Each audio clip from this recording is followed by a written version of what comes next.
I build Howl's moving castle in Minecraft. Stay tuned to see the whole process. Hello everyone, Josh will build here and welcome to my channel. If you've seen any of my previous videos, you know that I've built the house from My Neighbor Totoro and also the house from Kiki's Delivery Service, just because this summer I've been watching some of the Studio Ghibli films and I really think there's absolutely wonderful art styles to explore, and I just want to see if I can recreate these things in Minecraft. So I thought to myself, which movie should I try to attack next? And at first I thought maybe I could do Castle in the Sky, but that's gonna be a massive build.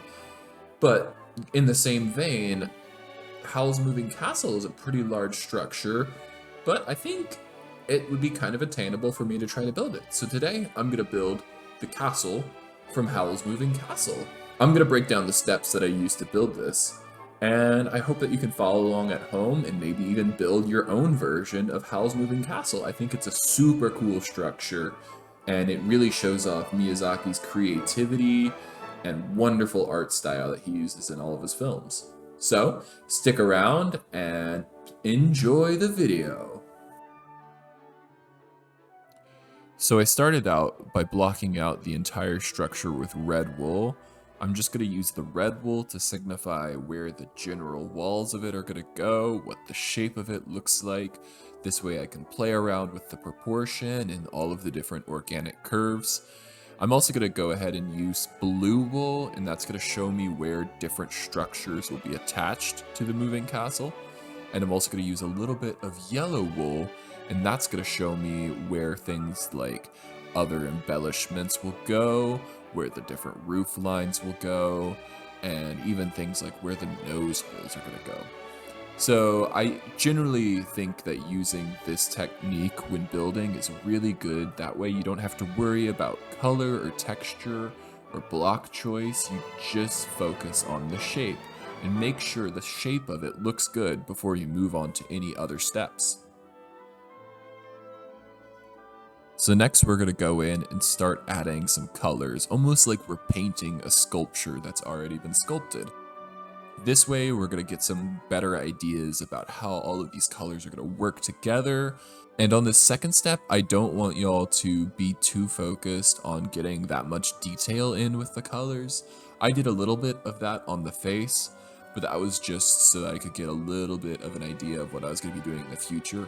I think it's a good idea to just go through the whole build and just kind of do color splotches on each different section so you can see how all of these colors work together, or find out if they don't work together. That way you can make changes later on.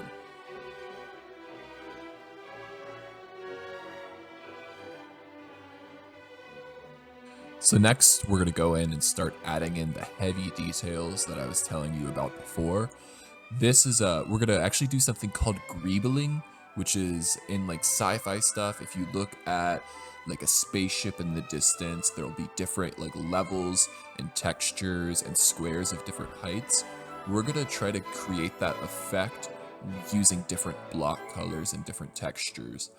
So that's what I'm actually doing on all of this like brown paneling. I'm trying to make it look old and distressed by mixing in some tarnished copper, some mud bricks and some dirt, even a little bit of oak wood, just to give it a really worn look and make it look like this castle has been lived in and has been moving throughout the countryside for years and years. And this is what it looks like, all said and done.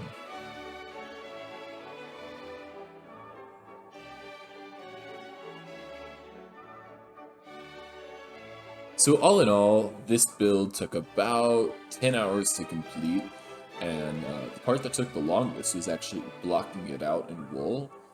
Just trying to figure out the shape of this, since it's such a strange structure with like lots of odd curves and irregular shapes.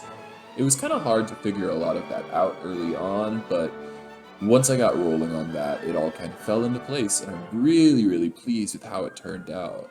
I used lots of different blocks in the building of this. I used a combination of mud, moss, We got our jungle wood and spruce wood, andesite, cobblestone. We just kind of ran the whole gamut on different types of blocks we could use, and I really tried to get lots of texturing into the walls so that it looked like it has a lot of different aged materials on it. And I'm really pleased with how this turned out. So now I'm going to just go ahead and show you some beauty shots of it. Because, you know, aesthetics. Also, if you like this video, please be sure to subscribe and leave a like. For small content creators like myself, that means the world, and I really appreciate everything that you do for me. So thank you so much for watching. Now on to the beauty shots.